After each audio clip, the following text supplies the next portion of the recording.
Hey guys, welcome to my channel advance nursing tips. तो आज हम बहुत इंपॉर्टेंट टॉपिक पढ़ने वाले हैं कि नर्सिंग डायग्नोसिस कैसे बनाते हैं नॉर्मल लेबर के लिए।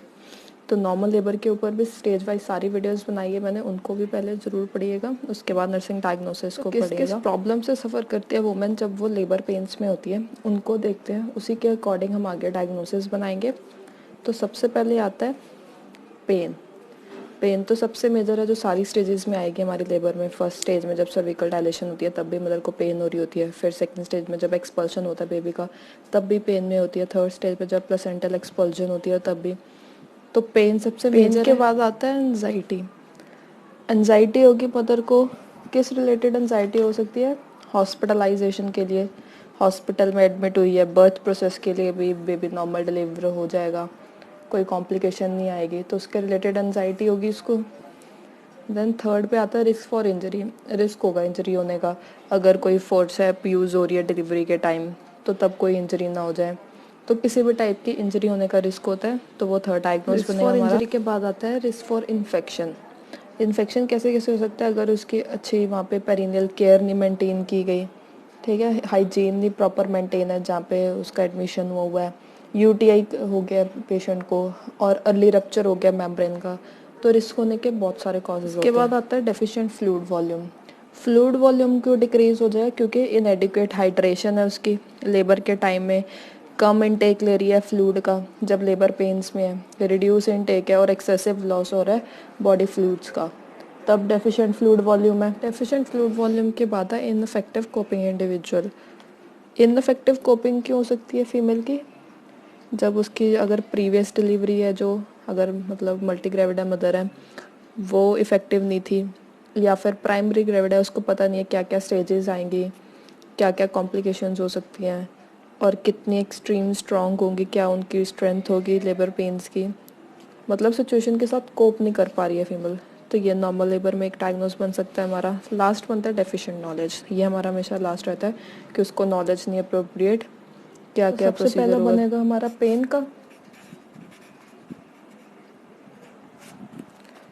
पेन में क्या बना सकते हैं हम? एक्यूट पेन है उसको, एक्यूट है पेन, लेबर पेन तो क्रॉनिक तो है ही नहीं। Related to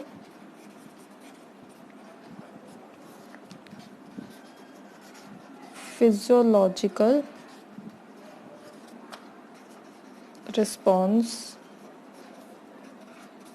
to labour. मतलब किसके रिलेटेड पेन हो रही है इसको? जो भी फिजियोलॉजिकल चेंजेस आ रहे हैं लेबर के ड्यूरिंग उसके, मतलब जो भी चेंजेस आ रहे हैं उसके बॉडी के, फिजिकल चेंजेस जो भी आ रहे हैं उसके साथ, उसकी वजह से जो जो उसको पेन आ रही है, तो वो उसको हम कंसीडर करेंगे एक्यूट पेन के डायग्नोस में। फिर हमारा बनता है एंजाइटी का। एंजाइटी किस लिए होगी उसको? एंजाइटी रिलेटेड टू हॉस्पिटलाइजेशन होगी, एक तो हॉस्पिटल में आई है, एंड बर्थ प्रोसेस, क्या बर्थ का प्रोसेस है उसके रिलेटेड भी उसको एंजाइटी होगी। तो सेकंड डायग्नोस हमारा ये बन जाएगा। फर्स्ट हमारा हमेशा पेन का बनेगा जब भी हम नॉर्मल लेबर के डायग्नोस बना रहे हैं, सेकंड एंजाइटी का बना देंगे, थर्ड बनाएंगे रिस्क फॉर इंजरी। अब इंजरी का रिस्क कैसे था उसको? Risk for injury, risk for injury का डायग्नोस में किसके रिलेटेड इंजरी का रिस्क है उसको? इंडक्शन ऑफ लेबर, मतलब लेबर इंड्यूस करने के लिए ऑक्सीटॉक्सिन का यूज़ किया गया, ऑक्सीटॉक्सिन का उसको स्टिमुलेशन दी गई, जिसकी वजह से क्या मैटरनल और फीटल को, दोनों में से किसी को भी क्या ज़्यादा रिस्क होता है, इंक्रीज़ हो जाता है रिस्क इंजरी होने का, तो वो रिस्क फॉर इंजरी में डायग्नोस में आ जाएगा। फोर्थ हमारा रिस्क फॉर इन्फेक्शन। इन्फेक्शन का रिस्क कैसे हो सकता है उसको? तो उसका हम बनाएंगे रिस्क फॉर इन्फेक्शन, और इसमें इंजरी वाले में हम फोर्सेप डिलीवरी भी लिख सकते हैं, रिलेटेड टू में इंडक्शन ऑफ लेबर और फोर्सेप डिलीवरी, तो कुछ भी आप अकॉर्डिंगली अपने लिख सकते हो। Risk for infection related to labour and delivery. अब इन्फेक्शन उसको किसी भी टाइम हो सकता है, या तो लेबर के टाइम में, ठीक है, जब लेबर पेंस में आते हैं, या डिलीवरी के टाइम, कभी भी उसको इन्फेक्शन हो सकता है। लेबर के टाइम में कैसे हो सकता है, मतलब जो उसकी प्रॉपर क्लीनिंग नहीं रखी गई, हाइजीन नहीं मेंटेन रखा हुआ। अब लेबर और डिलीवरी के टाइम क्या क्या इन्फेक्शन का रिस्क है। लेबर के टाइम जैसे अर्ली रप्चर हो गया मेम्ब्रेन का, ठीक है, पेरिटोनाइटिस है।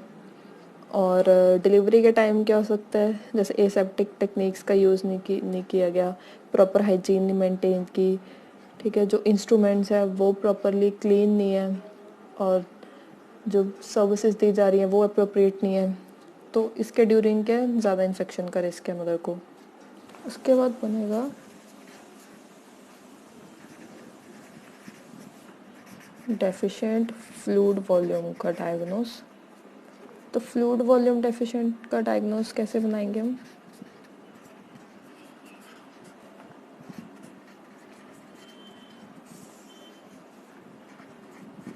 Deficient fluid volume related to altered intake of, या ऑल्टर्ड इनटेक ड्यूरिंग लेबर, ऐसे लिख देते हैं। मतलब फ्लूइड वॉल्यूम अब डिक्रीज क्यों हो रहा है, क्योंकि जो उसकी नॉर्मल इनटेक है फ्लूइड्स की वो ऑल्टर्ड हो चुकी है जब लेबर पेन्स में है। तो डेफिशिएंट फ्लूइड वॉल्यूम कैसे बनेगा। उसके बाद नेक्स्ट है, प्रायोरिटी वाइज बनाते जाते हैं हम डायग्नोज अपने हर कंडीशन में। तो इनफेक्टिव कोपिंग था नेक्स्ट।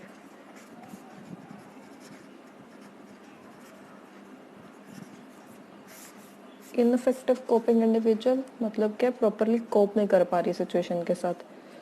तो इसका डायग्नोज कुछ ऐसे लिखेंगे हम, ineffective coping individual related to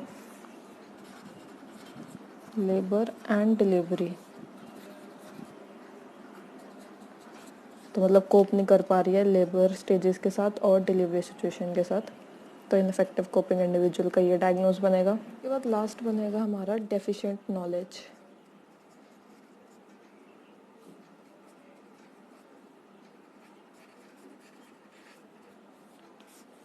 मतलब इनसफिशिएंट नॉलेज है उसको।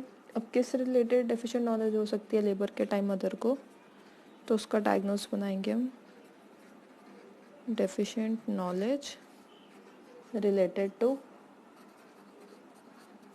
Information about birth process,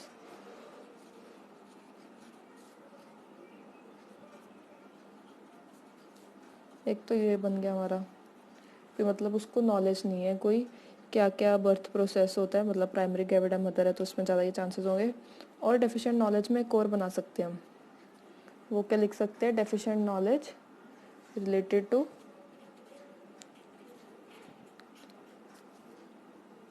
pre mature labour. अगर प्री मैच्योर लेबर हो गया, मतलब टाइम से पहले जो है उसको लेबर पेन स्टार्ट होगी, लेबर स्टेज स्टार्ट होगी, तो उसको नॉलेज नहीं उसके रिलेटेड, तो एक ये भी डायग्नोसिस बन सकता है। तो ये सारे कुछ कॉमन डायग्नोसिस थे जो हम नॉर्मल लेबर में यूज़ कर सकते हैं। तो इनको ज़रूर ध्यान से पढ़िएगा, and please don't forget to subscribe my channel. Thank you.